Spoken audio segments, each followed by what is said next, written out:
A very good evening and a warm welcome to our first edition of UBC News Tonight on this 20th day of February 2025. I'm Lauryn Masika Kazimoto. Now, before we get into tonight's news bulletin, let's first take a look at the top stories tonight.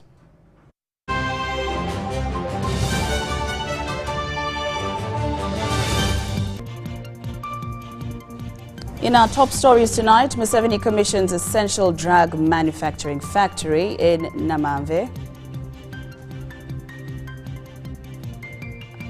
ICC earmarks 52.4 million euros to compensate Kony victims. President Museveni commissions essential drug manufacturing factory in Namamve. And Special Forces Command passes out 98 officers.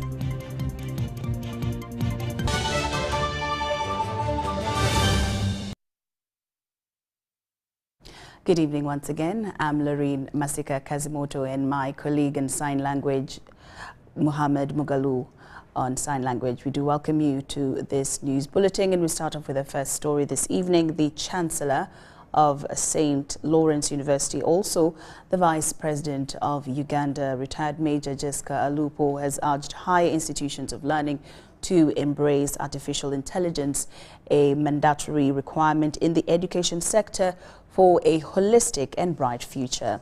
Alupo remarks came at the 15th graduation ceremony at St. Lawrence University, situated in Lubaga Division, Kampala.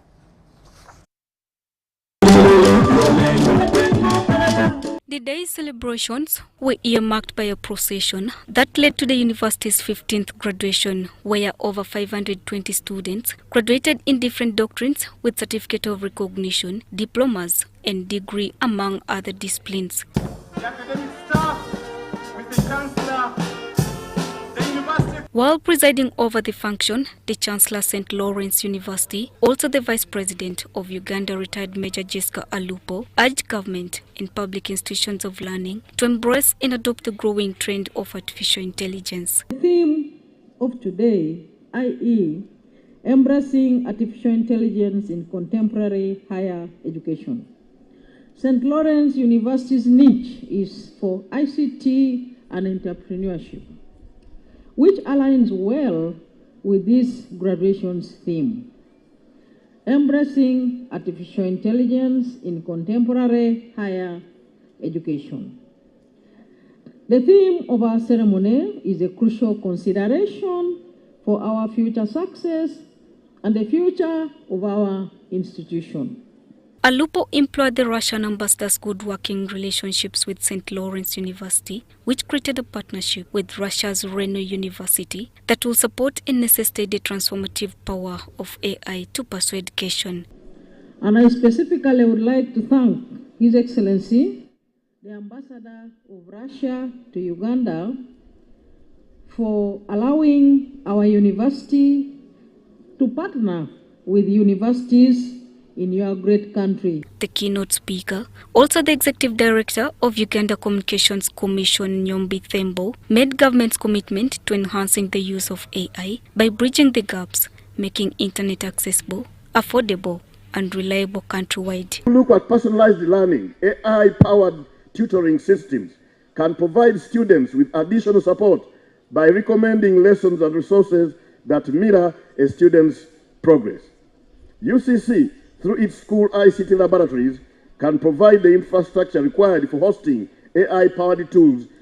UCC is committed, and that is government, to bridging the digital divide in Uganda. And through its support for setting up school ICT labs and improving internet infrastructure, is driven to delivering the internet and AI tools to remote or underserved areas within with the ultimate goal of bridging Uganda's current educational gap. However, the citizenry and graduates in particular were warned against challenges that could erupt if AI is misused, citing an impact to ethics and moral decay. Be mindful of its limitations and its potential biases and the ethical considerations surrounding its development and deployment. You talk of climate change, you talk of global terrorism. The third global risk facing the world is misinformation and disinformation. And AI has all the potential and all the ingredients to propel this. Charles Masaba reiterated that the growing interest in robust ICT integrated with AI will facilitate resource allocation. As you embark on this new chapter, I wish you to enhance the opportunities advanced by artificial intelligence. With you upon this academic milestone, which may serve as the beginning of your journey of excellence in the world of academia. The University Council was put to task to emphasize on proactive policies and budget proposals for artificial intelligence. The graduates were advised to be goodwill ambassadors when they step out and practice professional skills in a professional way. As you leave the gates of St. Lawrence, which has empowered you with knowledge, experience, exposure, and expertise, I do request you to be goodwill ambassadors of St. Lawrence University. Go out there and create lasting change at the workplace and in the workspace. The 15th graduation was attended by different dignitaries and saw the first cohort of DJs and MCs, short course in sign language, short training in performing arts, music, dance and drama, among others. Charity Marion Imnat and Ivan Juko for UBC News. Now, the International Criminal Court, ICC, is set to compensate victims resulting from the atrocities committed by the Lord's Resistance Army's Dominic Ongwen in the northern Uganda. The International Criminal Court, based in The Hague in Netherlands, has now earmarked 52.4 million euros, approximately 200 billion Uganda shillings, for the exercise. Each victim is expected to receive 750 euros, about 2.8 million Uganda shillings. For over 20 years of war in northern Uganda by rebels of the Lord's Resistance Army of Joseph Kony left thousands of people dead and thousands of victims. The government of Uganda referred the atrocities committed by the commanders of the Lord's Resistance Army to the International Criminal Court in December 2003, following the arrest of Dominic Ongwen, one of the rebel commanders.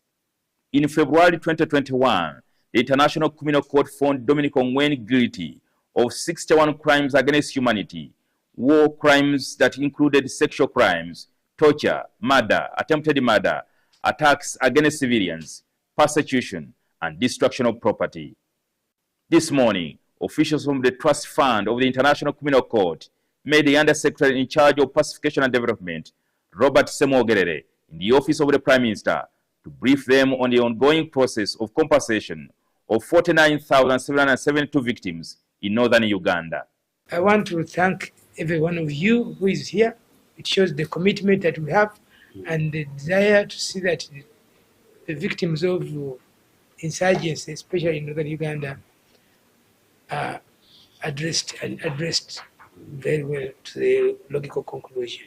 As you are all aware, the Resistance Army, rebel group led by Joseph Kony, exerted heavy humanitarian pain to the people of the north, leading to widespread displacement, loss of life, atrocities against civilians in northern Uganda, particularly in the Acholi region, Lango region, and Teso sub-region. Scott Battelle, the program officer from the Trust Fund of the International Criminal Court, revealed that the court has earmarked 52.4 million euros, approximately 200 billion Uganda shillings, for the exercise, and each victim is expected to receive 750 euros, about 2.8 million Uganda shillings. The reparations order is against Dominic Ongwen. So under the Rome Statute, the principle is the perpetrator pays. However, we do recognize, and the drafters of the Rome Statute did recognize, that the perpetrators don't always have a lot of money and may not be in a position to pay for their victims. And so that is the Trust Fund for Victims. The court had asked the Trust Fund for Victims Board of Directors to consider a complement towards the reparations order. On Tuesday, 18 February, the court approved our implementation plan. And so now we have an approved plan The court indicated that there are almost 50,000 victims that were harmed by Ongwen's crimes, and the court said each of these victims should receive a symbolic payment of 750 euros. So in total, the court estimated that the total cost of his crimes, the total cost of the injury that was perpetrated or caused by Ongwen's crimes is 52.4 million euros. Currently, the International Criminal Court is carrying out outreach to several stakeholders and victims to understand how this process will be carried out. But the trust fund doesn't have money itself. We need to fundraise.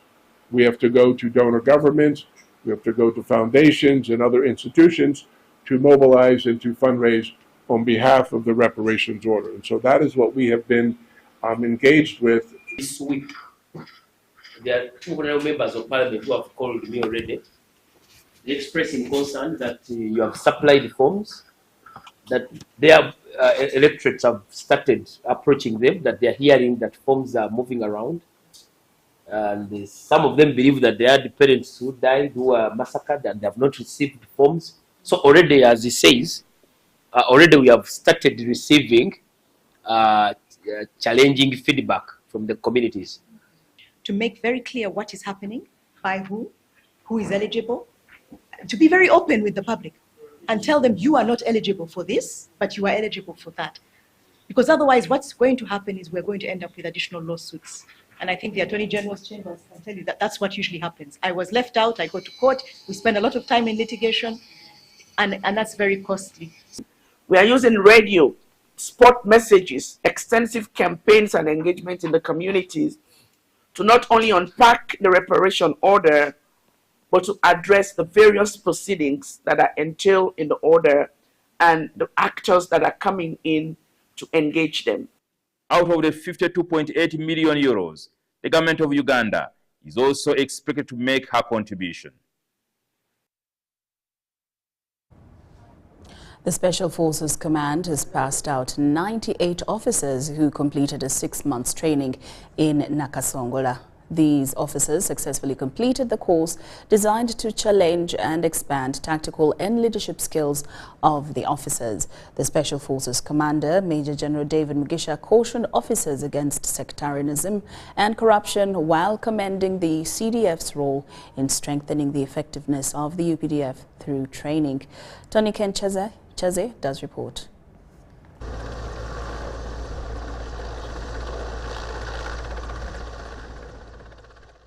The Special Forces Command has passed out 84 male and 14 female officers at the Amilcar Cabral Airborne Training School in Nakasongola.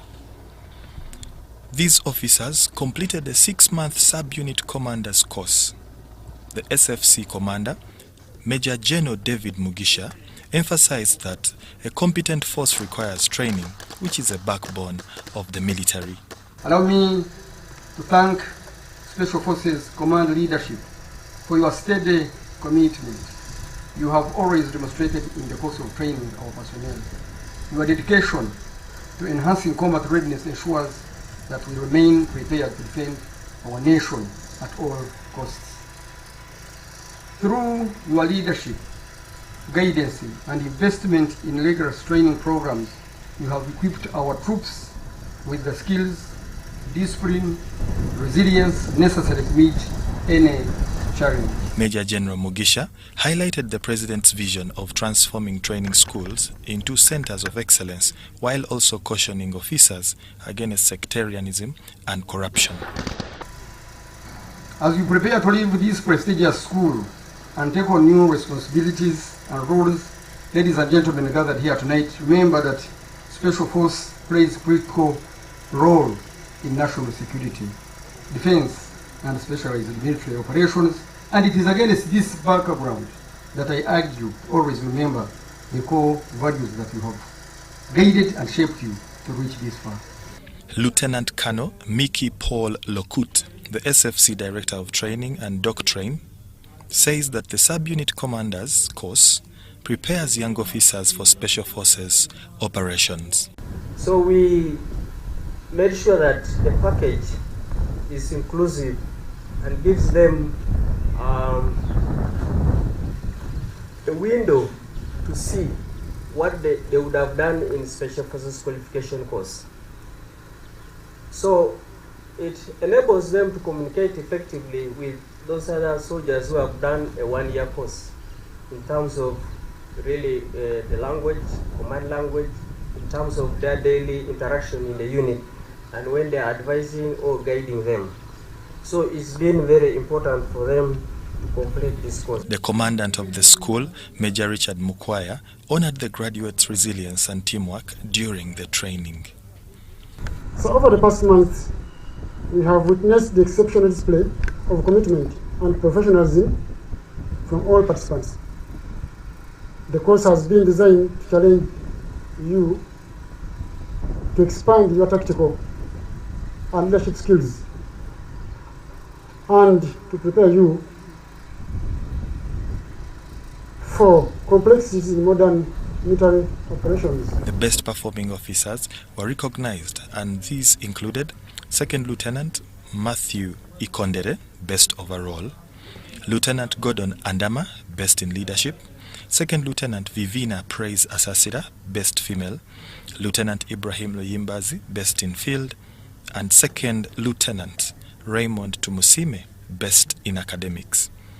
Tony Kent Chaze, Ivan Kahwa, UBC.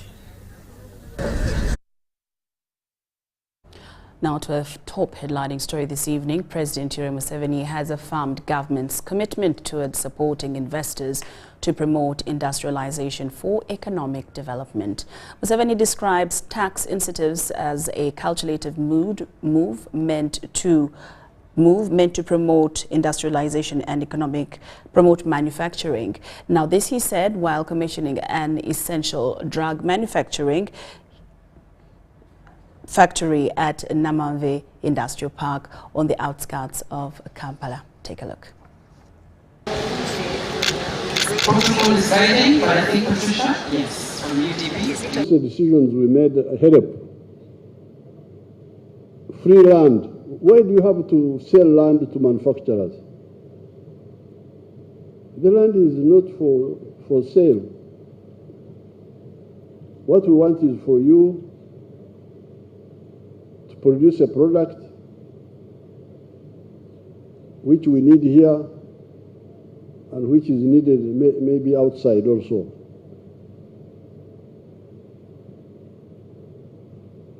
And our contribution is free land. On taxes, we don't tax you directly for 10 years, I think.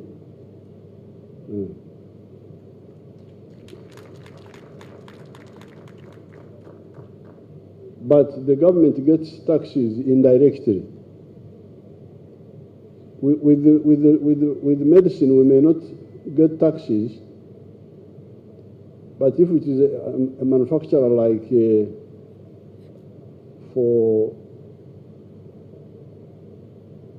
sodas and beers and so on, yes, the manufacturer is not paying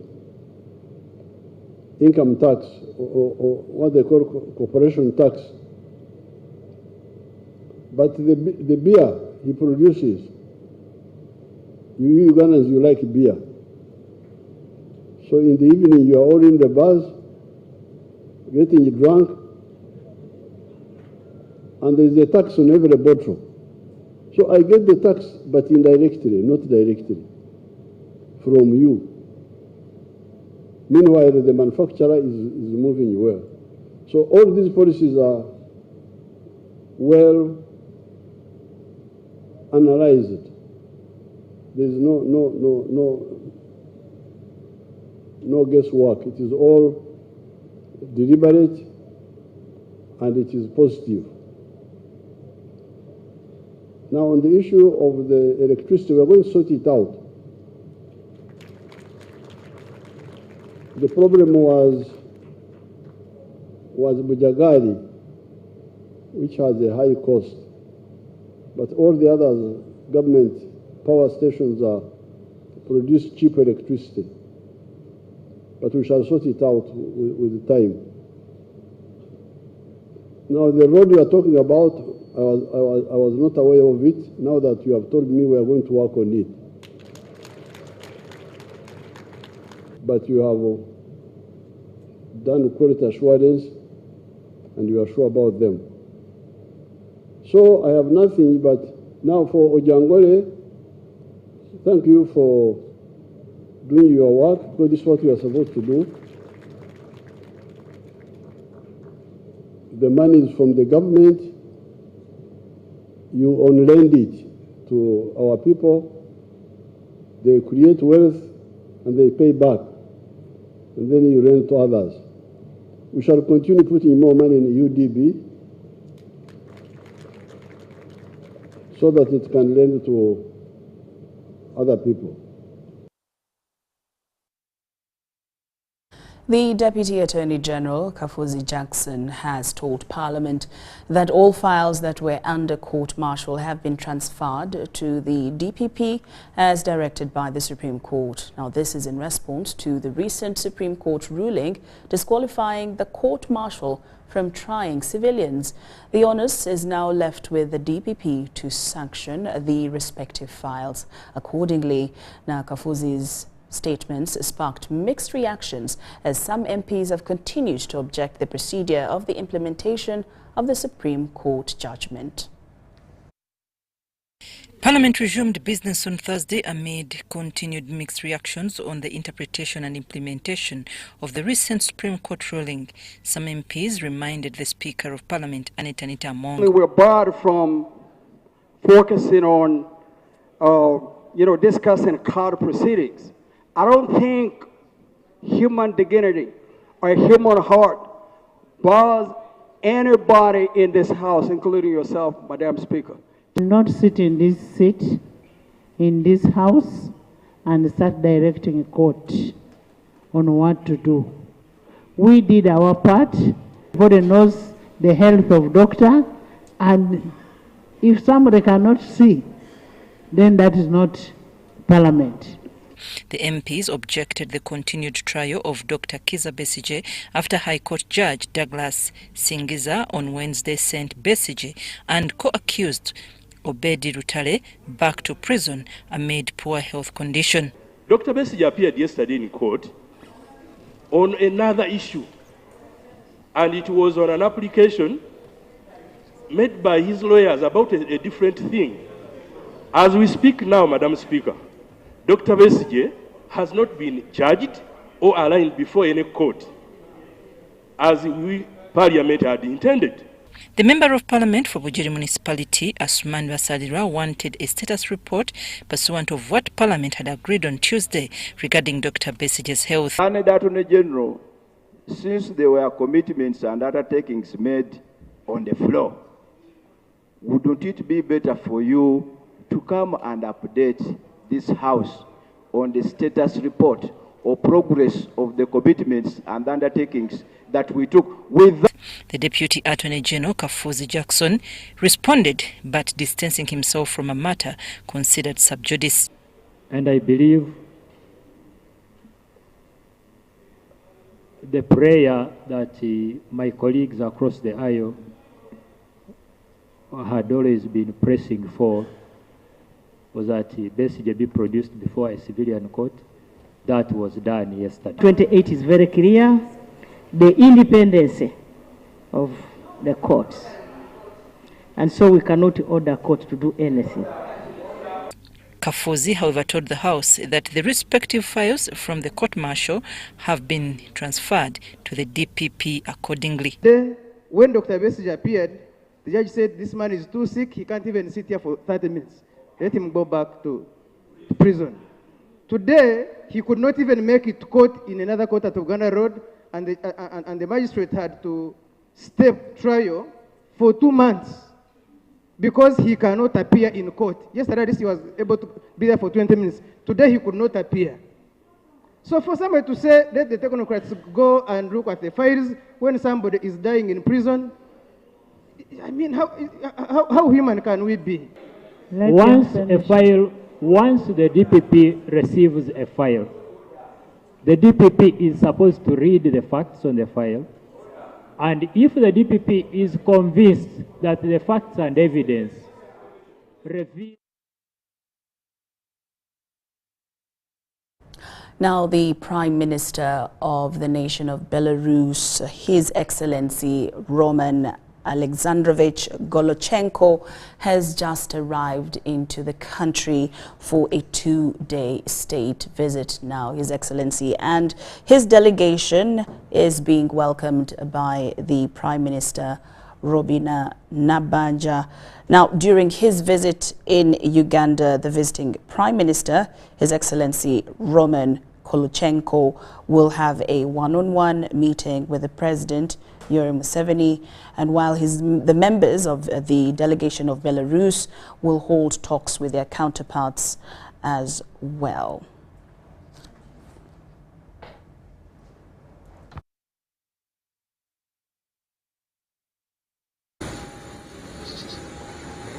Sorry. Nari live, eh?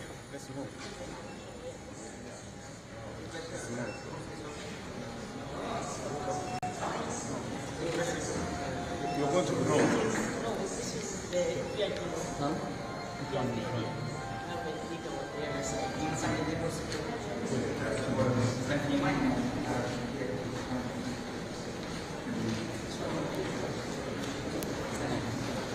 You're going to.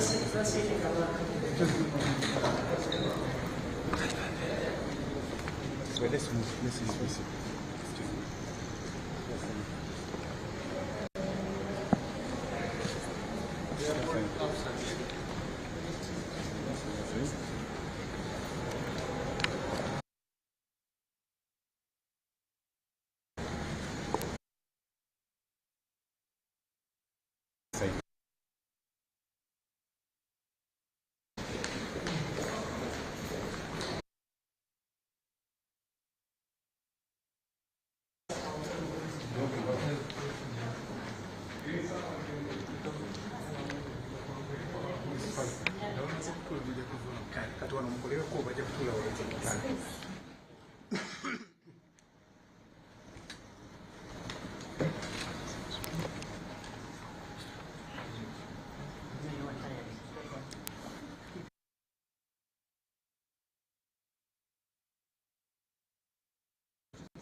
I'll bring you greetings from the President.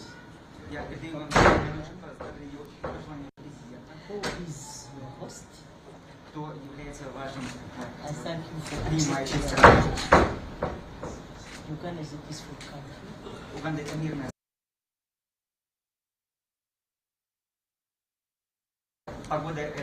Year in, year out. That's why we are referred to as the pearl of Africa. We are gifted by nature. It's green.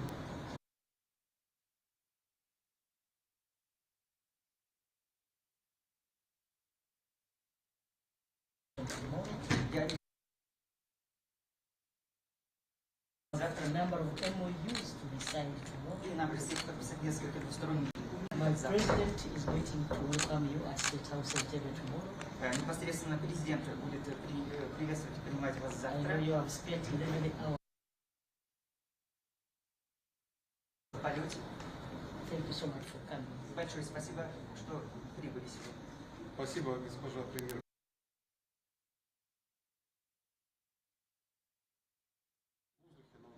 Ничуть об этом не жалеем, потому что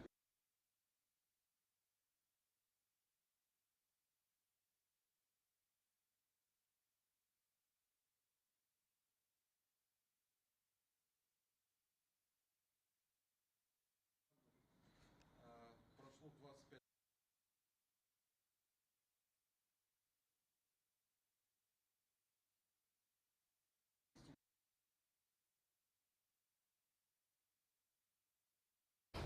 All right, now that is a live feed from the Entebbe International Airport, whereby the Prime Minister of Uganda, Robina Nabanja, did receive the Prime Minister of Belarus, His Excellency Roman Alexandrovich Golochenko and his delegation, of course, who are in the country for a 2-day state visit. Now, UBC News Tonight does continue with more stories. The Minister of ICT and National Guidance, Honorable Dr. Chris Badiomunsi, addressed the press at the Uganda Media Center regarding the ongoing trial of Dr. Colonel Kizza Besigye and the alleged abduction of members of the opposition National Unity Platform, NUP. Dr. Chris Badiomunsi, the Minister of ICT and National Guidance, urged the public to allow the court to determine the outcome of Besigye's case and advised that accurate information regarding Besigye's health should be obtained from trained medical professionals. The minister also emphasized the importance of not misinterpreting the distinction between the arrest and abduction, especially after a video circulating online showed a member of NUP threatening harm to opposition members aligned with the NRM, which led to further public confusion. We have more. But in the circumstances where we find ourselves, if allegations are made against somebody, especially of grave nature, those criminal activities, then it is important that that process be handled through a court, and then it will be resolved either by finding him guilty or finding him innocent. So what I said is true, that the weakness that he has is largely because he's not eating, and my advice still remains, let him take food. The process is ongoing. I spoke to the president, and even the president's concern were the same, that let there be fast tracking of the transfer of the cases to the civil courts, so that all the evidence can be adduced in the course of law and he gets a fair trial. Being a political actor or a political player does not insulate you against being arrested. So the question of abduction, what you are talking of, abduction. Well, some people have chosen to replace the word arrest with abduction. It's their choice. But those what you are calling abduction, those are arrests. Probably what you should demand is that when somebody is arrested, then let him be detained in a gazetted place. Let the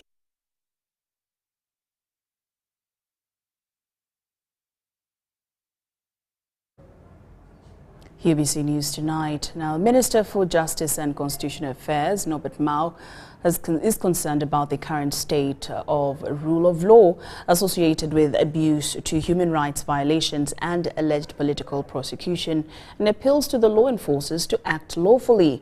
Mao made these remarks during the official opening of the 2-day National Stakeholders Consultative Conference on the National Action Plan on Human Rights held in Kampala. We have the details. While officiating at the opening of the conference, the Minister for Justice and Constitutional Affairs, Norbert Mao, raised concerns about the current state of rule of law associated with violations of human rights. That why should people who are not in uniform wield machine guns and do the job of law enforcement officers? To me, that is not acceptable. Secondly, I have also said that even when you are enforcing the law, you must act lawfully. The mere fact that you are defending the security of the state, that you are restoring peace, does not mean that you act outside the law. The NAP for human rights is not just for policymakers. It is for every Ugandan. It is a tool to ensure that human rights are not optional. They are embedded in governance, in economic policies, in everyday life. The development and implementation of a national action plan on human rights is an outstanding government commitment to the United Nations Human Rights Council and more important for promotion of human rights in Uganda. My concern is about high-handedness, basically. Even in terms of violence, if you're coming to stop a demonstration, why should you storm a meeting and cause a stampede by beating up people? I've encouraged police officers to carry public address systems on their vehicles and inform any assembly that they should disperse. You can talk to people. These are human beings. They can understand the language. Purpose of the action plan, the National Action Plan on Human Rights, is threefold. One, to strengthen legal and institutional frameworks for the protection of human rights, ensuring that they are robust, transparent, and accessible to all. Two is to promote awareness and education on human rights so that every citizen, regardless of their background, understands their rights and responsibilities. And three is to enhance access to justice and protection of vulnerable and marginalized persons, including women, children, persons with disabilities, minorities, and any other at-risk communities. Meanwhile, Mao highlighted Dr. Kizza Besigye's case of being tried in High Court and guided the public, especially those demanding the total ban of the military court-martial, which inculcates discipline among army officers. The government has nothing to gain from Kony Besigye's suffering, but the government has a duty to uphold the decision of the Supreme Court, even when there are reservations and complaints and disagreements, but those decisions and directives are binding on everybody from the president down to the LC1. So I reject this very notion that anybody has something to gain by keeping Kony Besigye in jail. If anything, it is those opportunistic opposition leaders in parliament who gain from Besigye. The Ministry of Justice and Constitutional Affairs seeks to deepen the culture of human rights across Uganda through collective action and national consensus building. The Ministry of Justice and Constitutional Affairs seeks to deepen the culture of human rights across Uganda through collective action and national consensus building.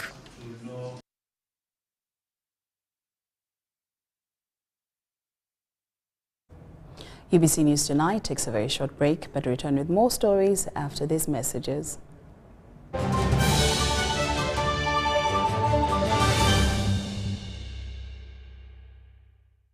Here's your chance to win school fees for your child for a whole year. Just pay school fees using Momo. Hey, Nkowe High School. Na wana tufunye wo muwanguzi wa MTN Momo. Ye wangu de school fees ezo mwaka mulamba tebereza. Hey, owuliro otya mutima kati. Banange sanyu byenye lya mochi wago nyanjaga nyangu wamali walonze erinyo. Shishi?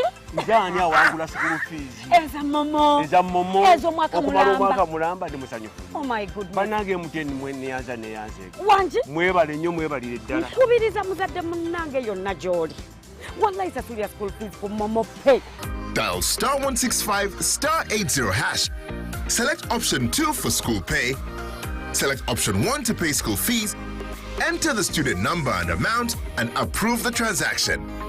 You are now entered the draw to win school fees for your child for a whole year. Alright, listen up. Colocate is on a mission. It makes our gums happy and our teeth strong. See? We're moving forward and making changes. It's kind of a big thing. Colgate Herbal uses traditional nature's herbs and combines it with Colgate Science for healthy gums and strong teeth. And we'll leave no smile behind. Step into a world of excellence, comfort and pride with Royal Foam Furniture, crafted to perfection right here in Uganda. We bring you state-of-the-art living room furniture and bedding products at affordable prices. Our wide variety of mattresses include orthopedic, pillow top, spring mattresses suitable for institutions like hotels, and many others for home comfort. With every piece telling a story of royal excellence, our products are built with the highest quality materials made to last. Experience royalty with Royal Foam Furniture, proudly made in Uganda, so buy Uganda and build Uganda. Visit our showrooms at Ginger Road, Chambogo Junction, Bukota Chisasi Road, and on Victoria Mall, Entebbe, on the first floor.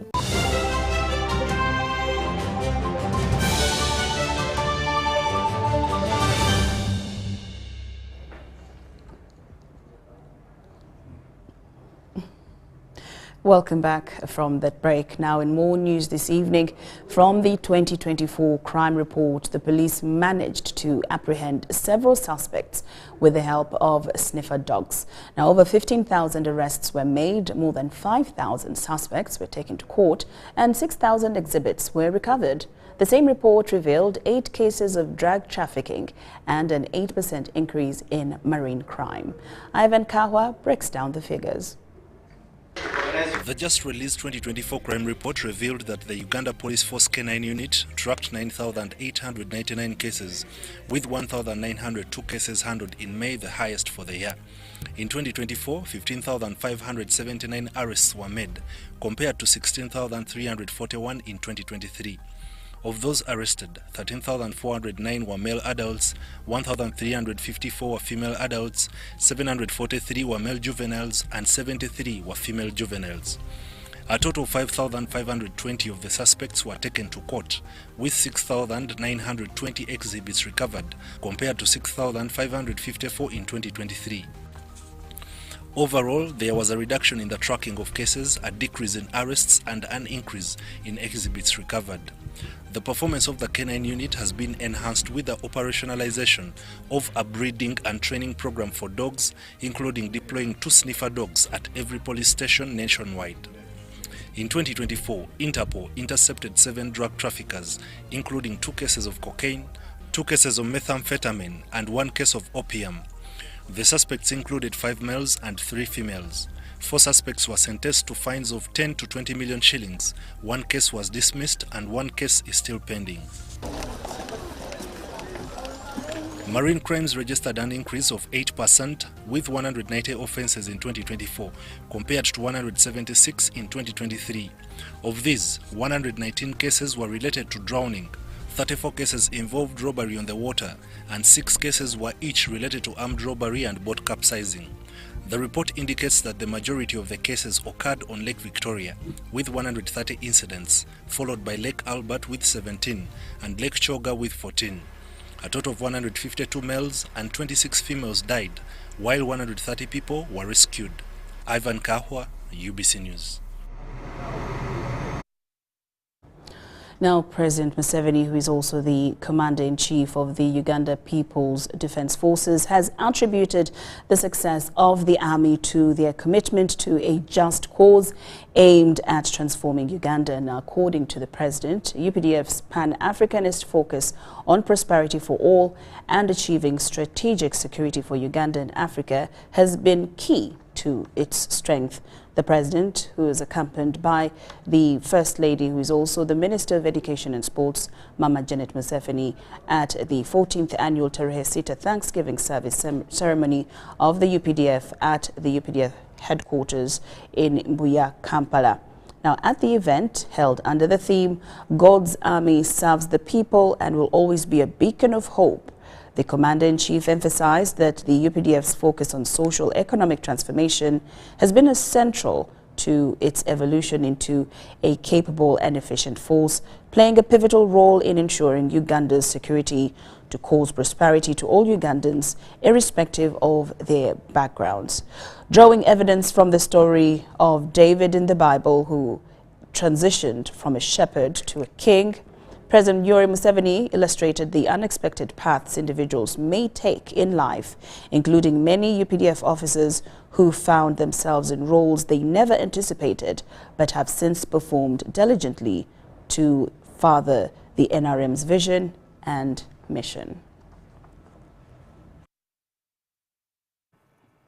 But the testimonies given, the speeches given, points to one thing, that God has been in this struggle from day one. From day one.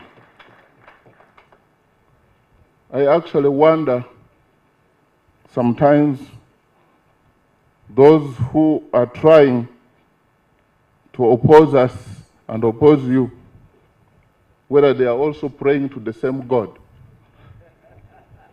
Because God would have told them that I'm still in this struggle.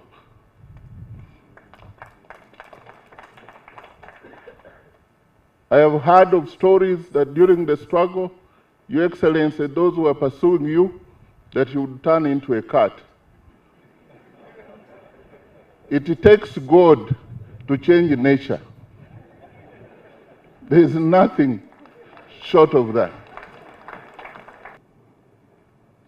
The development and formation of the UPDF mirrors that journey of Uganda as a nation. From the very humble beginnings during the Bush War, where soldiers had very little in the way of uniforms, of ammunition, or equipment. However, we thank you, Lord, that what they lacked in military machinery, they more than compensated for in humility, in vision, in ideology, in discipline, in love for their country, and the willingness to obey you if it meant to pay the ultimate sacrifice for the freedom of our motherland. Achieve strategic security for Africa. Number 3, how do we use the undugu, the brotherhood of the African people? I've told you before that these were our historical missions, which we identified as a student movement.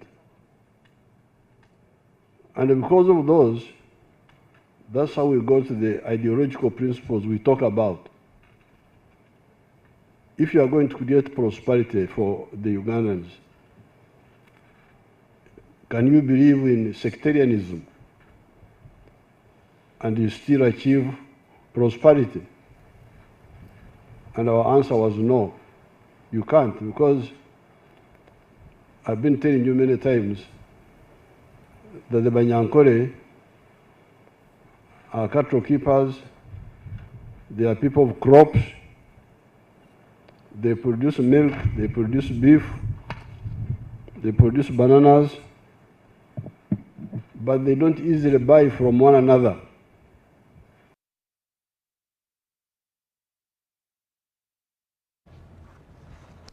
The Inter-Religious Council of Uganda is proposing that Parliament should consider passing the National Legal Aid Bill 2022 that will ensure access to justice for the vulnerable and marginalized persons in matrimonial matters. The Council was submitting its views on the Marriage Bill 2024 to the Parliamentary Joint Committee on Legal and Genders. Now, in the same meeting, the Council also proposed for removal of Clause 3, subsection 1 in the bill that provides for any other type of marriage as may be recognized by the Minister by statutory instrument. Parliamentary Joint Committee on Legal and Gender has received the last submissions from the Central Region regarding the Marriage Bill 2024. The Inter-Religious Council of Uganda presented their opinion on the bill and what they think should be deleted from the bill.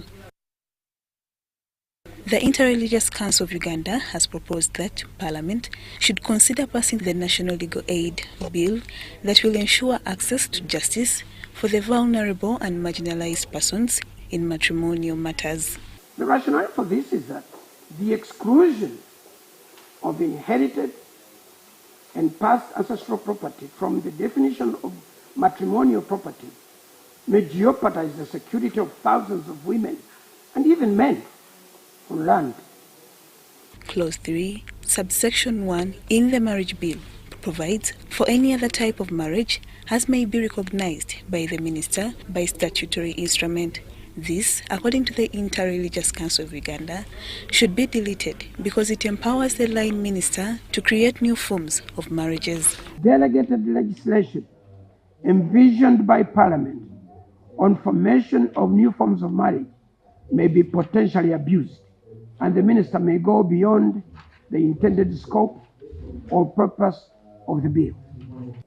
Chair, we believe that this is a lot of power given to the minister to determine something of this magnitude. We feel that the clause is ambiguous and leaves a lot of loophole that can be used by the minister to accommodate unconventional forms of marriage, which may be destructive to our culture and traditions of our society. Well, as the bill pushes to criminalize cohabitation, the Interreligious Council of Uganda says there is need to offer adequate protection of rights of parties. Given the magnitude of the many relationships founded on cohabitation, the IRC recommends that government should enact an exclusive bill separate from the Marriage Bill 2024, regulating relationships between cohabiting persons. The Church of Uganda also re-emphasized on the definition of marriage. We believe that marriage was ordained by God and that a good marriage law is a cornerstone of strong families, socio-economic stability, and cohesion in society. However, some members of parliament cautioned the Interreligious Council of Uganda on the Christian doctrines on polygamy, where some Christians presented views seeking to legalize the act. And their presentation was like, you know, in marriage, that many women are suffering, they need men to marry them. And for them, they introduced themselves. One had 4 wives, 3 wives, and these are pastors. At the same time, men of God. And at the same time, advocating for the polygamous marriage. The council responded to the claims.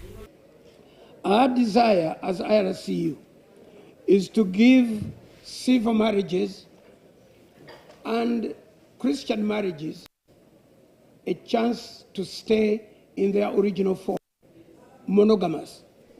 Lydia Chomkama and Dan Lugemwa, Parliament. The Uganda Muslim Supreme Council, through its Islamic Theological Examination Board, has officially released the results for the 2024 academic year's O-level and A-level Islamic examinations. Now, boys have continued to outperform girls in these exams. The 2024 academic year, a total of 2,563 students were registered for the IDAD O-level examinations, while 754 students registered for the Thanawi A-level Islamic examinations under the Uganda Muslim Supreme Council. The board has announced that the performance in these examinations has significantly improved compared to the years 2022 and 2023. Abayizi abakola ne batayita omwaka guno era bagenze bakenderako okusinga abayizi ab'omwaka ogwayita 2023. He further highlighted that the best performed subjects included the Quran and its sciences, prophetic traditions, faith and civilization. The top performing schools in both IDAD and Thanawi examinations were Medina Islamic Secondary School, Ndeje Islamic Secondary School, Ibn Hamis Islamic School and Mpigi Islamic Secondary School. Nze omuyizi eyasinze mu Uganda yonna Uganda twajetise Allah subhanahu wa ta'ala. Ye program seka gye yatuteerawo eya e-learning ekyasinze okuba ey'amaanyi ennungi etukoledde ennyo okubanga tusobola okutuuka wano we tuli.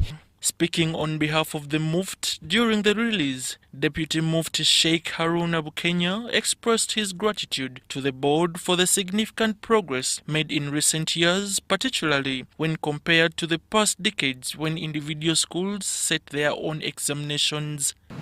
I first of all thank the board of Idad and Thanawi, headed by the chairman, our Khalifa, Sheikh Khatim Nu'man wa Mala Hafidhahu Rahman, and his entire committee for working restlessly in organizing these examinations. The Deputy Secretary General of the Uganda Muslim Council, Ali Aluma, cautioned Muslim schools against teaching content contrary to the teachings of Islam. He emphasized the importance of encouraging outgoing candidates to pursue Islamic studies at a higher level. The certificates got here, you can use it even if you go to Medina, even if you go to Makkah, you go to Azhar, anywhere around the world. You can use your certificate and you still achieve your education wherever you go. I therefore urge most of those other schools that are not registered under ITEM should come and officially register and have the curriculum that is under the ITEM. Out of the IDAD O-level candidates, 207 students failed the examinations, while 8 students failed in the Thanawi A-level examinations.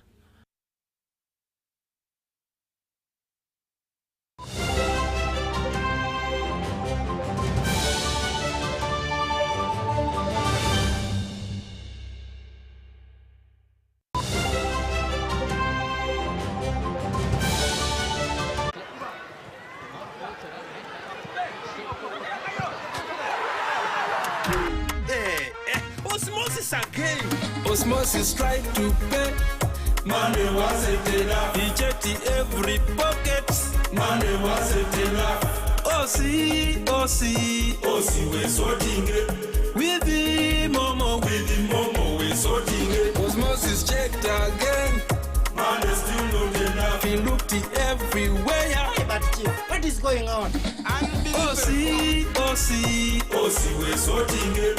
With the momo, we're sorting it. Hey, when your money is not enough, we're sorting it with MTN Momo. Use the Momo app or dial *165*5# to add call with Momo Advance and pay bills, send money or buy bundles.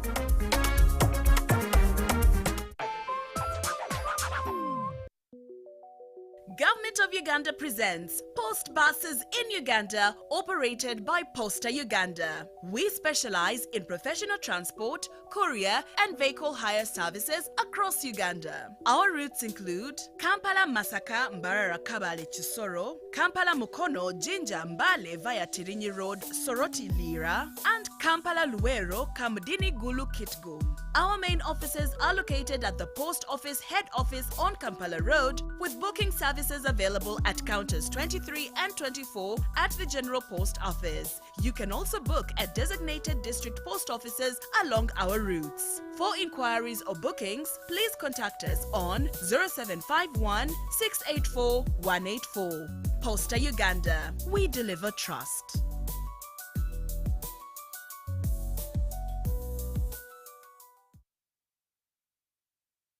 Alright, listen up. Colocate is on a mission. It makes our gums happy and our teeth strong. See? We're moving forward and making changes. It's kind of a big thing. Colgate Herbal uses traditional nature's herbs and combines it with Colgate Science for healthy gums and strong teeth. And we'll leave no smile behind. Agriculture is Uganda's economic backbone, employing about 70% of the working population and contributing 20% of the GDP.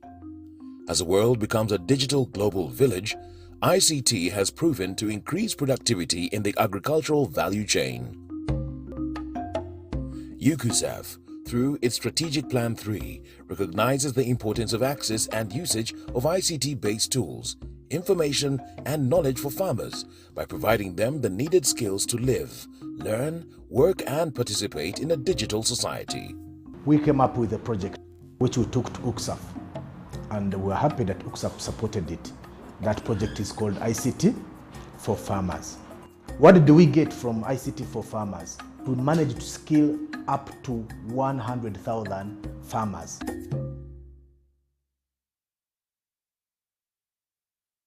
A smile that is white, fresh and beautiful is a smile to be proud of. Discover new Colgate White and Fresh for the whole family with high quality and an incredible price.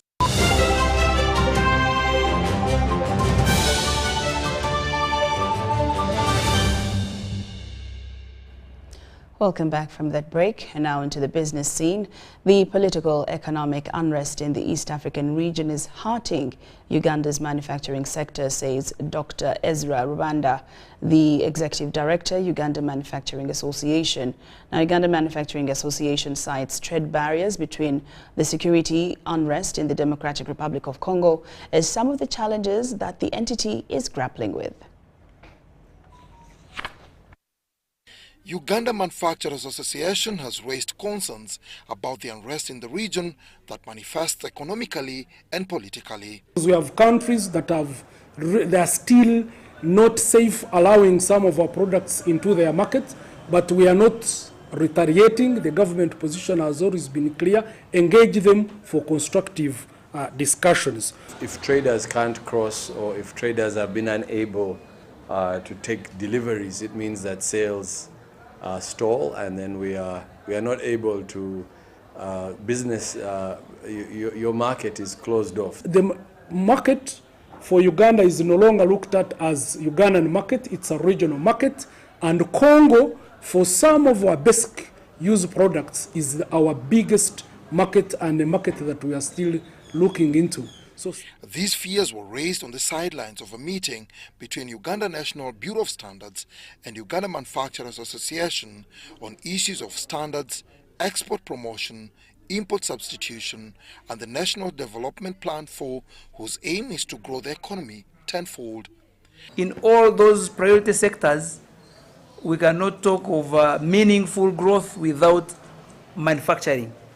At the moment, we all know that we are not doing quite well. The targets are that we want to increase from the current merchandise manufactured from a 13% to 50%. And when you talk about manufacturing, you will not have anything to call a product before the National Bureau of Standards certifies that product.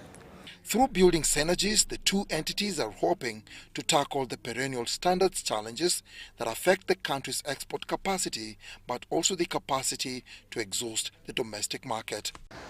We've agreed to set up technical working groups in order to expedite these discussions, and where we can to make sure that we facilitate business going forward.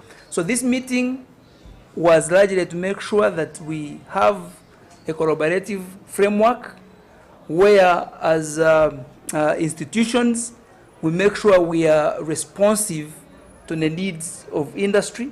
Manufacturing is a critical role in Uganda's social and economic growth aspirations, and thus issues that constrain the sector must be tackled with urgency. Dennis Igoa for UBC Business. UBC News Tonight has come to an end, but do join us for our second edition at 10 o'clock. I'm Lauryn Masika Kazimoto, and my colleague in Sign Language Interpretation, Muhammad Mugalu. We will see you at 10.